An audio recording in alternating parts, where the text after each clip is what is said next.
C'est une histoire d'amour tout à fait improbable entre deux personnages qui n'auraient jamais dû se rencontrer. Ça se passe pendant la Première Guerre mondiale.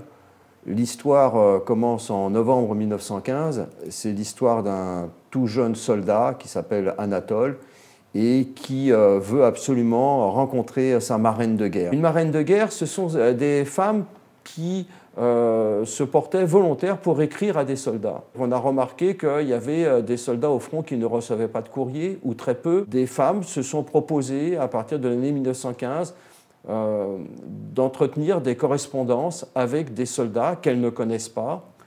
Sa marraine de guerre est une femme plus âgée que lui, elle est mariée, enfin elle est veuve, elle vient de perdre son mari à la guerre, et elle n'aurait jamais dû rencontrer ce correspondant, ce jeune soldat, et puis finalement, sur l'insistance de ce dernier, elle va le rencontrer à Paris, au Parc Monceau. Ce couple rencontre beaucoup de difficultés par rapport au qu'en dira-t-on, par rapport aussi aux exigences de la société.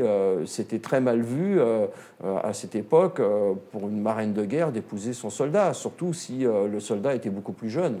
C'est une comédie, je dirais que d'une certaine manière c'est une pièce plutôt optimiste aussi, puisque ça montre que même dans les périodes les plus difficiles de notre histoire, le bonheur est toujours possible. Quand j'ai repris le train à Gare de l'Est après ma première blessure pour rejoindre mon régiment à Châlons, il y avait sur le quai une femme qui attendait son mari de retour du front. Une belle gosse, rongée par l'angoisse. En descendirent d'abord les brancards avec les blessés graves et puis tous les estropiés de la guerre avec leurs béquilles et leurs bandages sanguinolents. Elle les scrutait l'un après l'autre. Son homme n'était pas du nombre. Je la voyais tourner sur elle-même, folle d'inquiétude. Enfin, il est apparu, un capitaine d'artillerie, bel homme, avec ses belles bottes d'officier. On dit des artilleurs qu'ils sont cocus, celui-ci ne l'était pas. Ils se sont jetés dans les bras l'un de l'autre. Il y a une chose au moins dont je suis sûr, c'est que les hommes et les femmes ont besoin l'un de l'autre, et que leur union seule, quand elle est réussie, rend la vie supportable.